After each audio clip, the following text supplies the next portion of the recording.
लोगोफोर नोंथांमोनखौ channel of इनकेसखौ गासैखौबो गिबियावनो बरायना लाबोनाय जाबाय दि लोगोफोर दायो एसे गोबाव जाबायमोन लोगोफोर आङो सम मोनाखैमोन लोगोफोर भिडिअ लाबोनो दा नोंथांमोनाहाय भिडिअखौ मोनबाय थासिगोन दा आङो नोंथांमोननि गेजेरावहाय मोननैसो फिसा आपडेट्स लानानै फैदों दै लोगोफोर दा जोङो बेवहाय माखासे राङारि अनसुंथाइ स्किम्सफोरनि सायावहाय जोङो सावरायगोन दै लोगोफोर दा जोङो फार्स्टआवनो सावरायगोन दै लोगोफोर अरुनदय 3.0 दा अरुनदय 3.0 नि गोदान एप्लाइ जागासिनो दं दै लोगोफोर दा बेनि जोंहा फर्मबो फैबाय बेनिफ्राय जोंहा बे अरुनदय 3.0 नि एप्लाइ खालामनाय प्रसेसा जोबब्लासो नोंथांमोनाहाय फैसाखौहाय मोननो हागोन दै लोगोफोर नोंथांमोना थाबैनो मोनाखैब्ला अरुनदय 3.0 नि फर्मखौहाय नोंथांमोना BCDC नि चेयारमेन गाव पन्सायत प्रेसिडेन्ट बेनिफ्राय मेम्बारफोरनाव नोंथांमोना खबर लाबानो जाबाय लोगोफोर ओमफ्राय लायनानै नोंथांमोना साबमिट खालामबानो जाबाय थाबैनो मानो होनोब्ला जोंहा बे प्रसेसाहाय जोबबानो नोंथांमोननो नैबे डिसेम्बर मासनि 10 तारिखसोआवनो जोंनि BTC ओनसोलनिखौबो बिथांमोनाहाय अरुनदय 3.0 नि फैसाखौहाय सोसिगोन दै लोगोफोर दा आङो नोंथांमोननो खिन्थाहरनि फर्मा माबायदि जागोन आरो नोंथांमोना माबोरैहाय साबमिट खालामनांगोन फर्मखौहाय माबायदि लिरनांगोन नोंथांमोनाहाय बेखौहाय मिथिना लाबानो जाबाय लोगोफोर आङो नोंथांमोननो खिन्थाहरनि फर्मखौहाय लोगोफोर नोंथांमोननि अरुनदय 3.0 नि फर्मा नुबायना लोगोफोर स्क्रिनावहाय बेबायदि जागोन नोंथांमोननि फर्माहाय दा बेवहाय नोंथांमोनाहाय लोगोफोर नोंथांनि नामखौहाय लिरनांगोन दै लोगोफोर नाम लिरखांनायनि उनाव नोंथांनि जोथोनगिरि जोथोन लाग्रा बिमा बिफा फिसाजो बेखौहाय होनांगोन जाय दासिमाव दङ दा बिनिफ्राय नोंथांनि बैसोखौ लिरदो बिनिफ्राय एड्रेस लिरनानै रेशन कार्ड नाम्बारखौहाय होथारदो लोगोफोर रेशन कार्ड नाम्बारखौ नैबेवहाय होथारबानो जाबाय बेवहाय रेशन कार्ड नाम्बारखौ होथारनांगोन लोगोफोर रेशन कार्डआ मेन मानो होनोब्ला मोनसेल' फेमिलि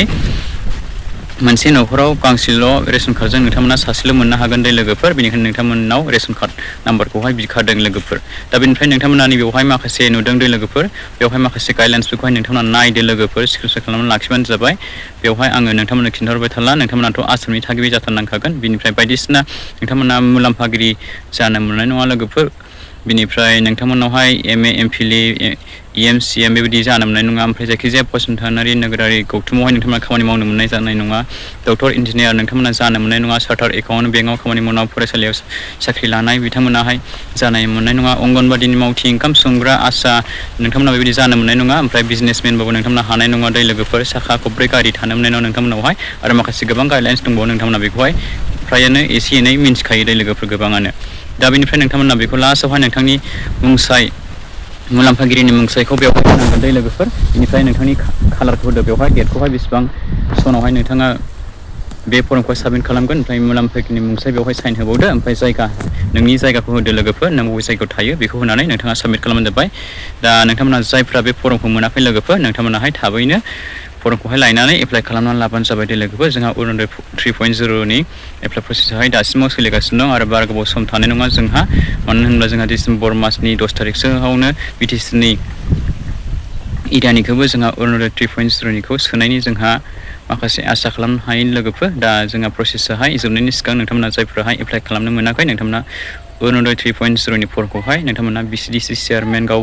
पन्सायत बिनिफ्राय माखासे नोंथांमोनाहाय मेम्बारफोर थायोना नङाबा चेयारमेनफोर थायो बिथांमोनाव लायनानै खबर लालायनानै नोंथांमोना साबमिट खालामबानो जाबाय लोगोफोर लोगोफोर गुबुन मोनसे लेटेस्ट आपडेट्स दै लोगोफोर आबादारिफोरनि थाखाय मोनसे मोजां गोजोनथाव खौरां फैदों जायफोरा आबादारिफोर PM किसाननि मुङावहाय नोंथांमोना राङारि अनसुंथाइ मोनो नोंथांमोनाहाय बोसोराव 6,000 मोनो मास मोनब्रैनि गेजेराव खेबसे 2,000 नोंथांमोना मोननाय जायो दै लोगोफोर किस्तिफोरखौहाय दा बिनि जोंहा 21 नं किस्तिनि फैसा सोनायनि डेट अफिसियेलि जोंहा फैबाय दै लोगोफोर दा नोंथांमोना साननै सानथामनि उनावनो नोंथांमोना PM किसाननि राङारि अनसुंथाइ 2,000 रांखौहाय नोंथांमोना मोनसिगोन 9 कौटि आबादारिफोराहाय नोंथांमोना 18,000 कौटि रां बाजेट खालामदों सरकाराहाय दा नोंथांमोना मोननो थांगासिनो दं दै लोगोफोर PM किसाननि रांखौहाय दा माला मोनगोन लोगोफोर नोंथांमोना आं खिन्थाहरनो सानदों दै लोगोफोर नोंथांमोना माला मोनगोन 19 नभेम्बराव मोननो थांगासिनो दं दै लोगोफोर 2 बाजिनाय लोगो लोगो नोंथांमोननो सोगोन बेलासिनि 2 रिंगायावहाय 19 नभेम्बराव नोंथांमोननो PM किसाननि रांखौहाय सोनानै होसिगोन दै लोगोफोर जोंहा बे एनाउन्समेन्ट जाखाबाय डेटआहाय जोंहा अफिसियेलि ओंखारना फैखाबाय दै लोगोफोर दा आबादारिफोरनि थाखाय बेनो मोनसे मोजां गोजोनथाव खौरां दै लोगोफोर आरो नोंथांमोनाहाय NSP स्कलारशिपनि पेमेन्टखौहाय नोंथांमोनाहाय मोननो थांगासिनो दं दै लोगोफोर नोंथांमोना NSP ST स्कलारशिपनि फैसाखौहाय नोंथांमोना मोननो थांगासिनो दङ दा जोङोहाय नैबे क्लास 9 निफ्राय 10 लेभेलाव फरायनाय नोंथांमोना प्रि मेट्रिक स्कलारशिपनिखौ नोंथांमोनाहाय माला मोनगोन नोंथांमोनाहाय 31 अक्ट'बरावहाय सो मोनहैसिगोन दै लोगो फैबाय थानाय नोंथांमोना 2026 मायथाइनि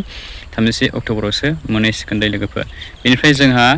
नैबे जायफोराहाय पस्ट ग्रेजुवेट नोंथांमोना फरायगासिनो दं हायार सेकेन्डारिनिफ्राय लानानै नोंथांमोना डिग्री लेभेलसिम नोंथांमोना जायफ्रा फरायगासिनो दं नोंथांमोना स्कलारशिपनि फैसाखौहाय मोननो थांगासिनो दं दै लोगोफोर दा नोंथांमोना मोननो थांगासिनो दङ जायफोरा क्लास 9 निफ्राय 10 सिमावहाय आं खिन्थाहरनो बावदों सरि लोगोफोर नोंथांमोना सेम डेटआव नोंथांमोना मोनगोन दै लोगोफोर नोंथांमोना फ्रेश केन्डिडेट्स नङाब्ला रिनिउवेल केन्डिडेट्स नोंथांमोना जायखियानो जाया मानो नोंथांमोनाहाय 31 अक्ट'बरावसो नोंथांमोना मोनसिगोन फैगौ नोंथांमोना बोसोरनि दै लोगोफोर दायो लोगोफोर नोंथांमोना जायफ्रा हायार सेकेन्डारिनिफ्राय लानानै नोंथांमोना डिग्री लेभेलसिम फरायगासिनो दं दा नोंथांमोना स्कलारशिपनि फैसाखौ माला मोननो थांगासिनो दं दै लोगोफोर नोंथांमोनाहाय नैबे नभेम्बर मासावनो मोननांगौमोन 15 थारिख बारबाय दै लोगोफोर नोंथांमोना 15 थारिख नभेम्बराव मोननांगौमोन नैबेवहाय नाय स्क्रिनाव नोंथांमोना नुदों जानांगौ रिनिउवेल केन्डिडेट्सफोराहाय दा 15 नभेम्बराव बारलांबाय दै लोगोफोर नोंथांमोना नभेम्बरनि लास्ट उइकआवसो मोनगोनखौहाय आसा खालामनो हासिगोन दै लोगोफोर बेनिफ्राय जोंहा नैबे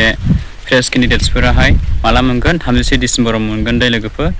31 डिसेम्बराव नोंथांमोना मोनगोन दा 31 डिसेम्बराव नोंथांमोना फार्स्ट उइक जानुवारिफ्राव मोनगोन आरोखि बेखौहाय नोंथांमोना आसा खालामनो हायो मानो होनोब्ला जोंहा NSP ST स्कलारशिपनि फैसा सोनाया जोंहा 15 दिन गाहाम सप्तासे गाहाम सप्तानै गाहाम जोंनाहाय एसे पेमेन्टआहाय लेट हाबो आरोखि लोगोफोर लेट जाना फैयो बेनिखायनो नोंथांमोना एसे उन नोंथांमोनाहाय मोननो हागौ लोगोफोर फैसाखौहाय दानिया फैदो लोगोफोर जोङो गुबुन मोनसे आपडेट्सआवहाय दा जोंहा आसाम पुलिस गोदान रिक्रुटमेन्ट भेकेन्सि ओंखारनानै फैगासिनो दं दै लोगोफोर 4,000 जन गोदान भेकेन्सि आसाम पुलिसनिफ्राय ओंखारनानै फैसिगोन दै लोगोफोर दा नोंथांमोना जायफ्रा इन्टारेस्टेड जब्स मावनो नोंथांमोनाहाय थाबैनो प्रिपारेसन स्टाडि आरो एक्सारसाइज खालामनानै थाखाबानो जाबाय जोंहा फैबाय थानाय 2026 नि सिगांनो जोंहा आसाम पुलिसनिफ्राय 4,000 गोदान लांदां पस्ट जोंहा फैगासिनो दं दै लोगोफोर कामिं सुन जाखाबाय लोगोफोर थाबैनो फैनो हासिगौ बे भेकेन्सियाहाय दै लोगोफोर जोंहा आसामनि सिएम बिथाङाहाय बेखौहाय एनाउन्समेन्ट खालामना होखाबाय दै लोगोफोर जिबन प्रेराना स्किम जोंहा लन्च खालामदों सिएम बिथाङाहाय दा बेवहाय जायफोरा नैबे देग्लाय बोसोरावहाय नोंथांमोना ग्रेजुवेट डिग्री पास जाबाय कमप्लिट खालामबाय नोंथांमोना फरायसालिफोर स्टुडेन्टसफोराहाय बेखौ मोनगोन लोगोफोर बोसोराव नोंथांमोना 30,000 मोननो हागौ दै लोगोफोर दा सिमा बुंनाय बायदिबा बेवहाय